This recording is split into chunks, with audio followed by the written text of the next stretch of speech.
All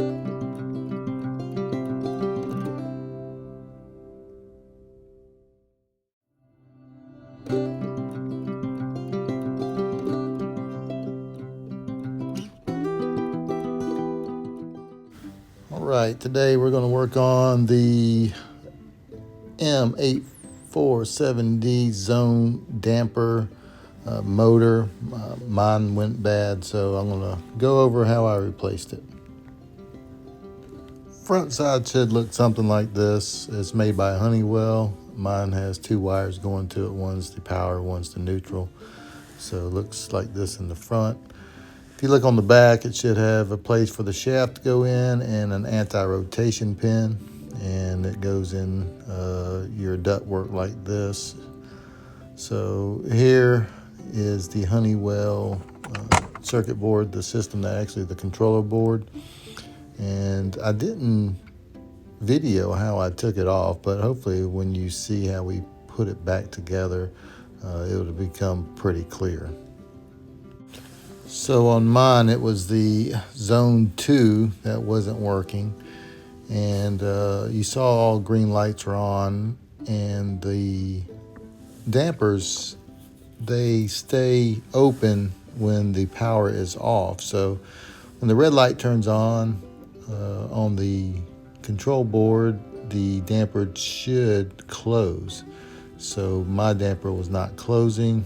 There's a couple ways you could check this, and we'll kind of go over that. That way you can look at yours, but that's the wiring for the unit itself, the orange and yellow wire. And you can see the little test points, the like copper gold looking test points that you can actually put your meter on. If you have a multimeter, you can check it there. So we'll go over that, and then we'll put it back on. So just be aware that the wire on the controller doesn't line up with the labeling they have. I guess they ran out of room, but the M1 is the orange and the M6 is the yellow, and so the spacing is just a bit off. So something, just be aware that could confuse you. At least on mine it's like that, so they may not all be that way, but mine was like that. That M1 orange is going to go on that M1 on the motor, and then the M6 going from the controller goes on the M6. I think the orange was the, I can't remember if it was the common or not. It says it on there, so just make note of where yours is going, and that way you put it all back in the same place.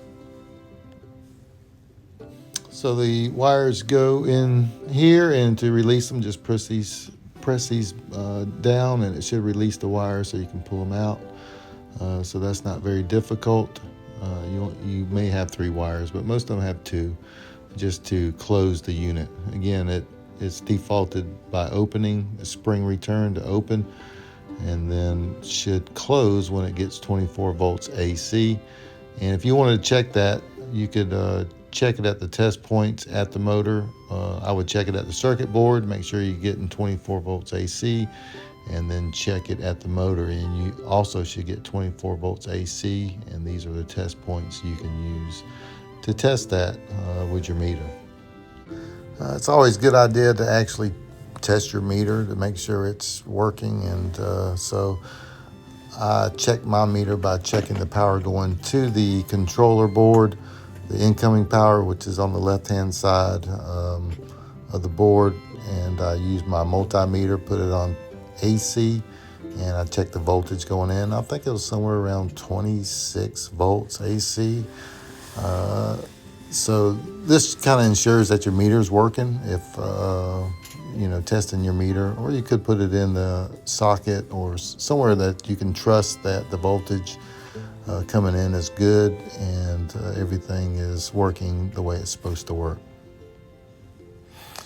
So this one had, I think, 24, 26 volts AC, so it was good. And then when I checked my motor, it was getting like 26 volts AC and wasn't opening or closing up rather. So I got the new motor came in. I ordered it from Amazon, and this is actually the new one.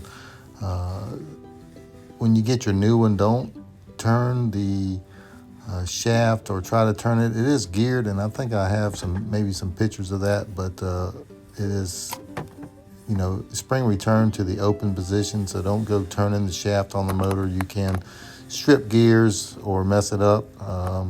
So here I'm just going to install it, and we'll get this thing back going. I'm making sure that the damper is closed, and so I'm just turning it with my hand, and I might have to go grab some pliers, but I want to make sure it's in the open position. I'm sorry, open position, because spring returns open. So just making sure that damper is open, and I'm going to get to install this.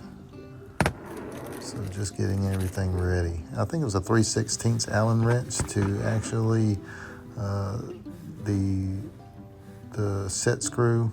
It was a 3/16 Allen wrench. So I'm getting that started, and that's what holds the shaft, couples the shaft to the motor itself. So.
So the wires are on, and now I'm just putting it back, trying to line up the anti-rotation for the motor. So it should be a little hole in there that's going into the damper, just to prevent the motor from turning when it's trying to turn the damper itself.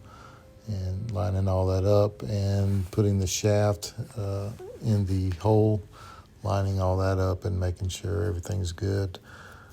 Mine was a little hard to reach the way it was laid out, but so I made the mistake of putting that set screw in too far, so I have to undo it just a little bit. The shaft wouldn't go in, and so here I go again. Get this in the hole and tighten everything up, and we're going to test it. So got it, and now we're just going to tighten up the set screw onto the shaft and making sure it's good and tight.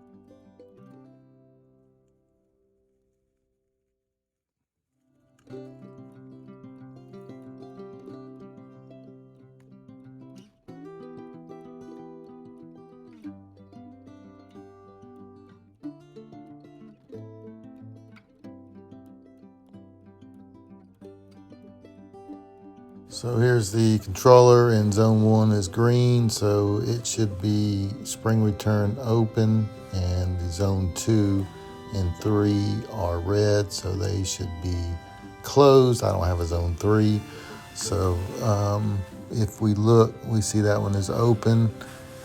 Again, zone 2 is red. That means 24 volts AC should be going to the motor, and it should close. And we see that it is closed. So that did fix my problem and the issue I was having with that zone not closing when it should. When power is removed, then it should spring return open, and so we see that here, that the power was turned off to that zone and it spring returns open, so it's working like it should. Well, guys, I hope this helped somebody. If hopefully it did, doing all this for you. But if you liked it, let me know. If you got any comments, shoot me some comments. Thanks a lot.